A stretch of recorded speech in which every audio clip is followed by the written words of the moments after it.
Hello, hello, chère bâtisseuse, j'espère que tu vas bien. Me revoilà dans une vidéo où j'ai envie aujourd'hui de te partager euh, pourquoi tu as ce désir d'entreprendre. Donc là, je m'adresse vraiment aux femmes entrepreneurs ou aux femmes qui désirent entamer une reconversion professionnelle et devenir entrepreneur. Pourquoi je te pose cette question-là? Parce que je le vois souvent avec mes clientes, parfois c'est pas très clair. Donc souvent, quand on désire, on commence à avoir ce désir d'entreprendre ou qu'on est entrepreneuse depuis un moment, on perd en fait de vue quel est notre grand pourquoi ou notre mission. Je m'explique.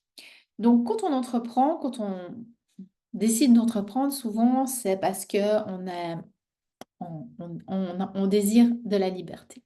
Donc, on a envie de finalement travailler quand on l'a décidé, pas avoir un boss au-dessus de nous. Ça peut être aussi suite à un burn-out, et puis on se rend compte que le monde de l'entreprise n'est plus aligné à nos valeurs.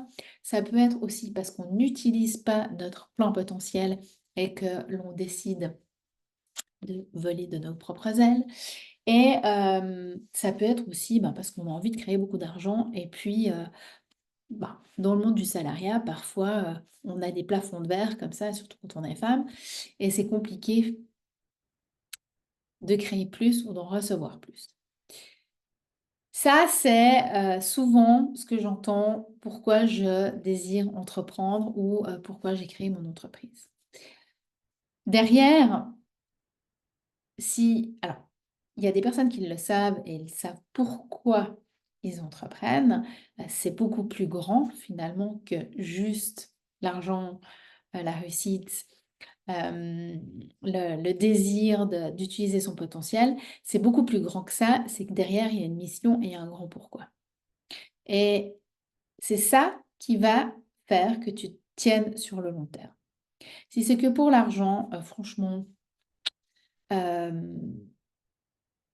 je pense que c'est pas être entrepreneur qui va réellement t'aider. Parce qu'au début, c'est pas forcément l'argent qui va couler sur toi.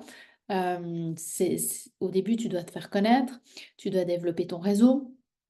Parfois, justement, quand on est entrepreneur, on fait une transition professionnelle, donc on n'est plus du tout dans le même domaine.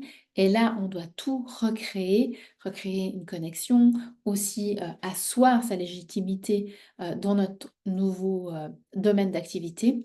Donc forcément, au début, c'est pas Byzance, hein. Euh, Ça demande certains investissements financiers aussi. C'est pas forcément l'argent qui arrive tout de suite. Alors, je ne parle pas du moyen long terme, mais je parle du court terme. Donc, si on décide d'entreprendre juste pour l'argent ou pour la réussite, c'est pas ça qui va faire que on va tenir sur le long terme. C'est pas aussi l'idée de qu'on utilise notre plein potentiel. Oui, moi j'adore ce que je fais, mais à un moment donné, au début, comme je le disais, on n'est pas forcément connu. Donc, il y a des choses qu'on va mettre en place et on va peut-être voir, il n'y a pas beaucoup de retours. Donc, c'est pas non plus. Et ça peut amener euh, finalement comme de la routine de nouveau, même si on adore ce qu'on fait. C'est pas parce que on a un job passion qu'il n'y a pas de la routine. Donc, si c'est pour que ça, j'ai envie de dire, qu'on entreprend, et finalement, ça va pas être assez sur le long terme. Pour moi, c'est important de connaître finalement pourquoi on entreprend et qu'est-ce qu'on a envie de créer dans le monde sur le long terme et quel est l'impact qu'on a envie avec notre entreprise pour le long terme.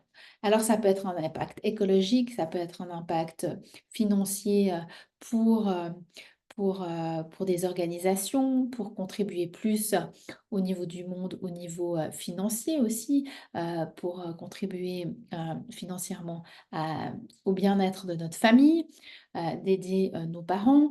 Ça peut être contribuer aussi, je ne sais pas, d'une manière durable, en ayant des projets de durabilité. Enfin, il y a plein de choses en fait.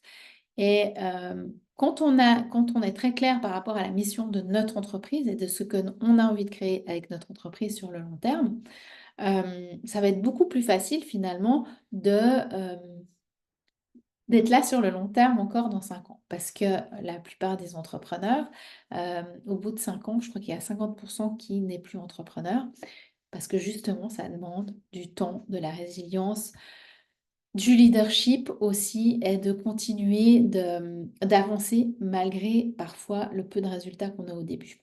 Donc pour moi, c'est vraiment toujours te connecter à pourquoi tu désires entreprendre.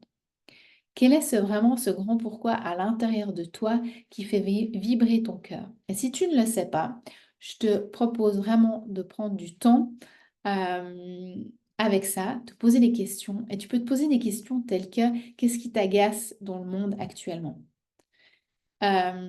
Qu'est-ce que qu'est-ce que tu as envie de changer dans le monde? Euh, Quelle serait ta plus grande contribution pour le monde? Des questions comme ça ou vraiment d'aller creuser à l'intérieur de toi pour voir qu'est-ce qui t'anime et comment avec ton entreprise tu peux justement avoir un impact dans le monde ou dans ton monde à toi, autour de toi. Ça peut être aussi avec les animaux, enfin, ça peut être avec plein de choses.